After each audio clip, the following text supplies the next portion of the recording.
Isn't it cool to have this place crawling with young people?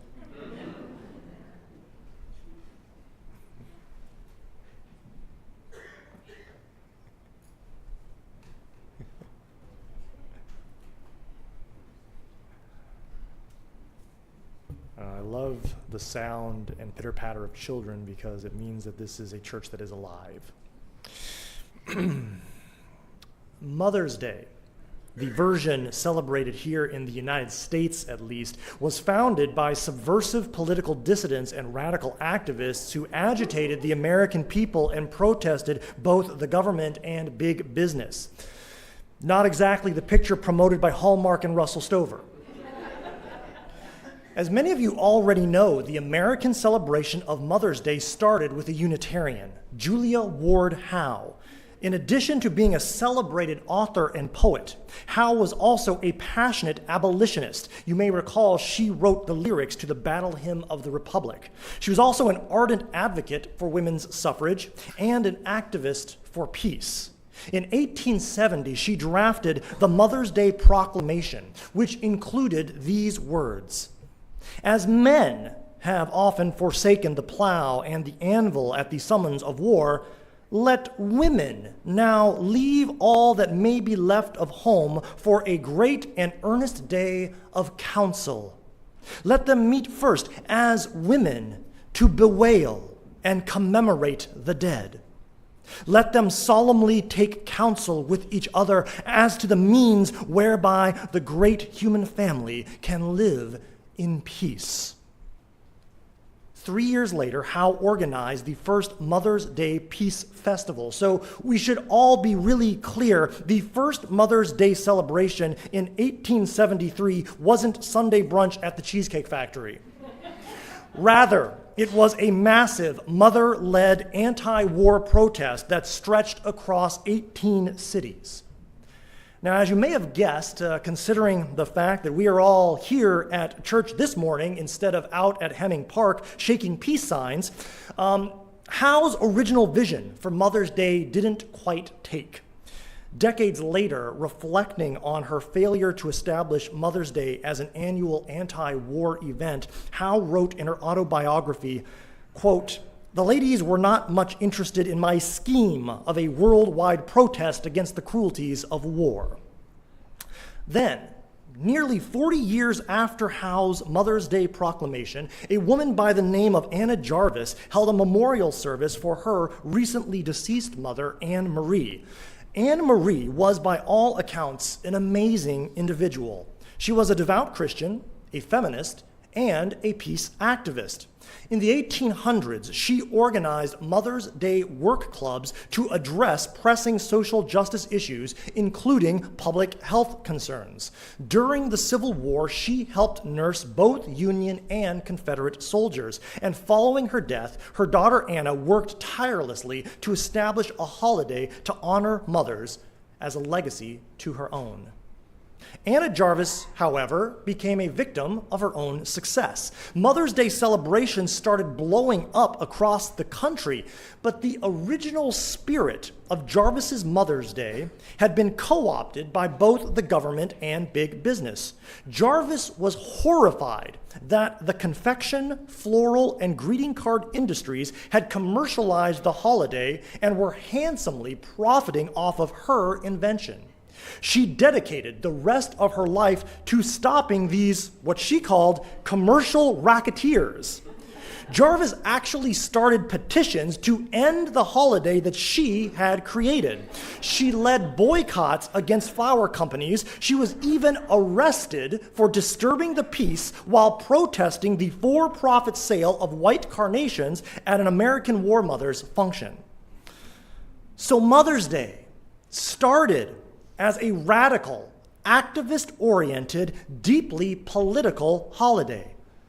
So what happened? Why has the modern expression of this day been stripped and sanitized of these elements? Personally, I would posit it's the same reason that Labor Day was strategically moved to September from May 1st.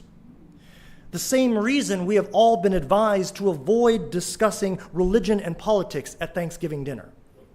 The same reason so many self-identified centrist Americans get hostile when they see too many political-oriented memes from friends on their Facebook feeds. I think it's the same reason why this past week, Stacey Bailey, a two-time Teacher of the Year award winner, after showing her students an innocuous photo of her same-sex fiancé, was suspended by her school district in Texas for violating a guideline that required, quote, controversial subjects be taught in an impartial and objective manner. Broad swaths of Americans have been trained to be hyper-conflict avoidant when it comes to political matters and social issues. We have been inculcated to pursue harmony at all costs, to find a safe middle ground in all issues-oriented conversations, or better yet, to avoid such conversations altogether. Who wants to have to think about police brutality and systemic racial injustice when we're trying to enjoy a nice football game? We have been indoctrinated to value order over justice, to spotlight superficial commonalities while ignoring substantive differences in order to keep the peace. This is why so many Americans today have little stomach for pressing social issues. Our tastes have been conditioned to prefer anodyne pablum to real food. And through lack of early exposure to it, many of us Americans have become allergic to politics altogether. And this has led to dire results. We are an astoundingly politically disengaged and politically ignorant nation. In a recent poll, only 34% of Americans could name all three branches of the federal government. And the 2014 midterm elections had the lowest turnout in 70 years. Only 36% of eligible voters participated. This is a serious problem, if for no other reason because studies have conclusively demonstrated that political ignorance and disengagement are positively correlated to attitudes of intolerance towards racial, ethnic, and religious minorities. So truly we see that ignorance breeds hate. As a minister, I ask this question: what role has religion played in creating this reality? I am gravely concerned that the vast majority of American religious institutions have fed this political ignorance and disengagement by tacitly and explicitly suggesting that politics is a dirty, worldly business and that the truly spiritual should rise above such mundane matters. Now, I'm about to say something kind of weird, and I want to be really clear in providing some context for this statement. So let me start by saying unequivocally, I am no fan of seeing conservative religious groups in this country and city mobilize their people to use the power of the state to further oppress the already marginalized. I hate seeing conservative religionists use their faith as a bludgeon to discriminate against the LGBTQ community and religious minorities or to vilify undocumented immigrants. But I will say this: I have more respect for those people who are at least genuinely attempting to live their faith, misguided though it may be, than for those religionists who teach their people that faith has no connection to social or political concerns and who refuse to take a controversial stand on anything. I have little patience for those who abdicate their responsibility, their moral and religious duty to shape the world into alignment with their most deeply held beliefs and values. The world is on fire, burning with suffering, pain, hatred, and injustice. Much of the world does not realize this fact. They are blind to the flames. One role of religion is to open their eyes, to awaken the sleepers, to bring us all to enlightenment so that we are at least aware of the flames. Now, once we see the fire, religion, broadly speaking, can encourage us to respond in at least one of two ways. One way is to essentially train ourselves to become impervious to the heat and the pain it causes, to find an imperturbable inner peace. Schopenhauer, for example, suggested that we should all find ourselves a small fireproof room.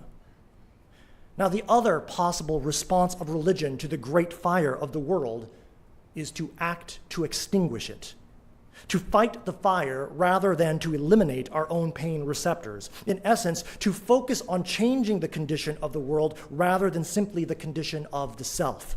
Action-oriented religions, especially more contemporary ones grounded in liberation theologies, they are a good example of this response.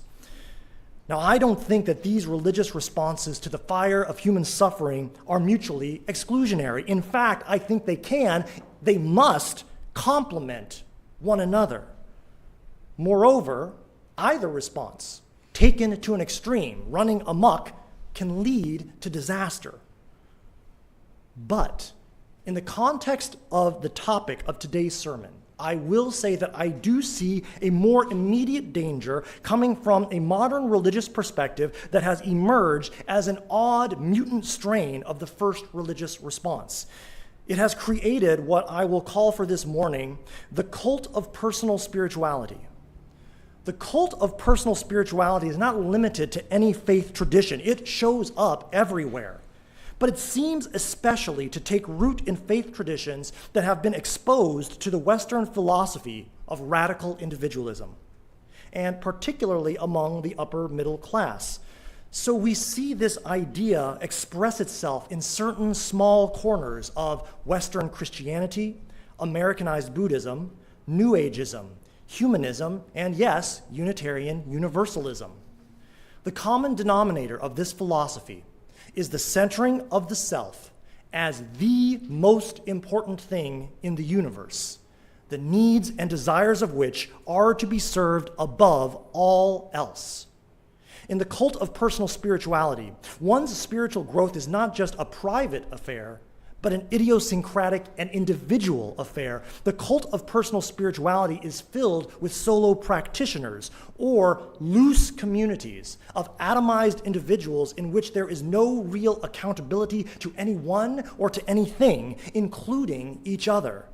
In other words, it's not really a community, it's just a group of individuals hanging out together.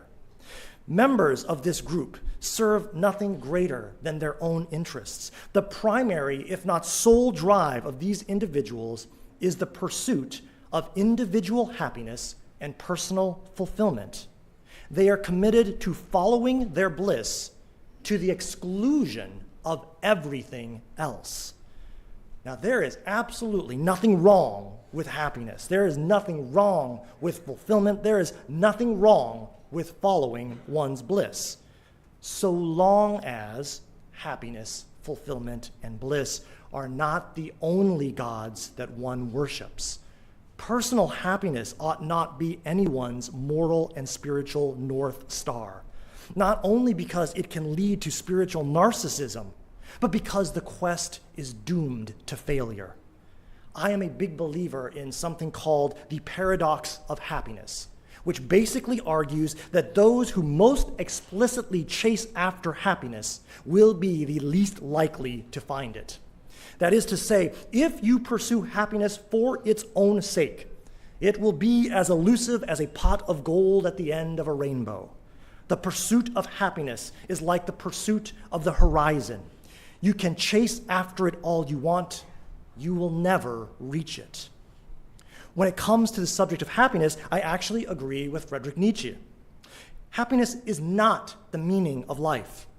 Happiness is not an end unto itself. It's not even a means to an end. Rather, happiness, fulfillment, bliss, joy, whatever you want to call it, happiness is the unintentional byproduct of living a meaningful life.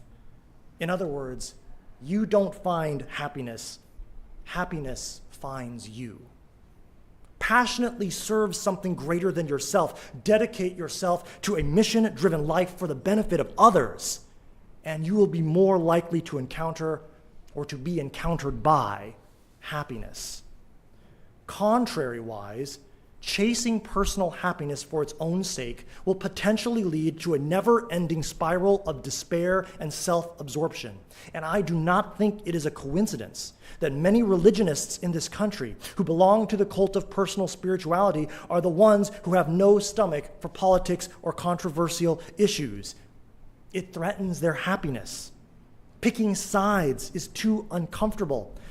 If we all just raised our consciousness, we'd see that we were all on the same side. Jesus always stood for unity, not division. Empathizing with the suffering of others, like marginalized people, that might throw off my chi.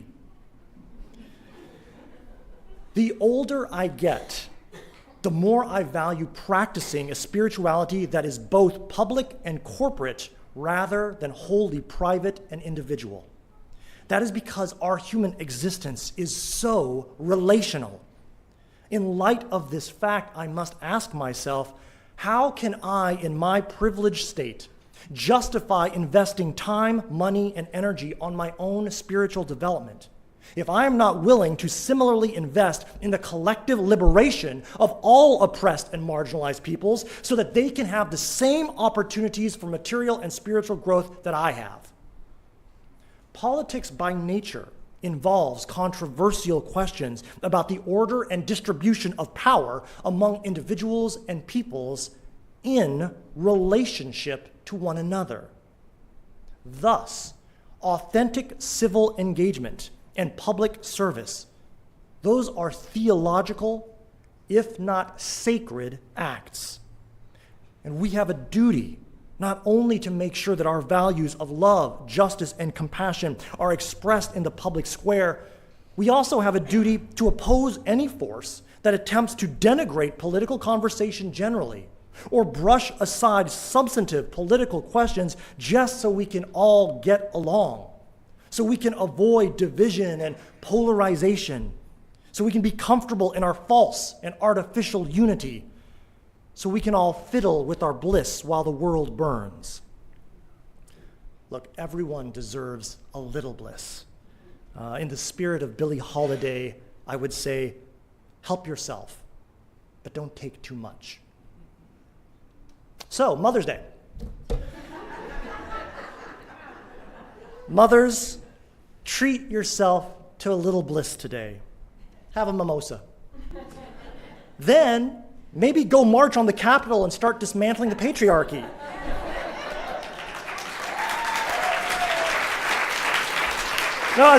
But wait. I was going to say, oh, wait, you've already done that. Many of you have already done that. I'm late to the party. It's me. As we have already seen today, mothers have historically made the best activists. The spirit of motherhood is the spirit of activism. Anti-war mothers were led by Julia Ward Howe. Mothers for Public Health led by Anna Reed Jarvis. Mothers were a huge part of the temperance movement, the suffrage movement. There's Mothers Against Drunk Driving, Moms Demand Action, Mothers of the Movement. That is a group whose African-American children have been killed by the police or gun violence. And then, of course, many of those behind the Women's March, the hashtag #MeToo movement, and even the wave of teacher strikes we are seeing across the nation now, so many are mothers. Mothers get stuff done.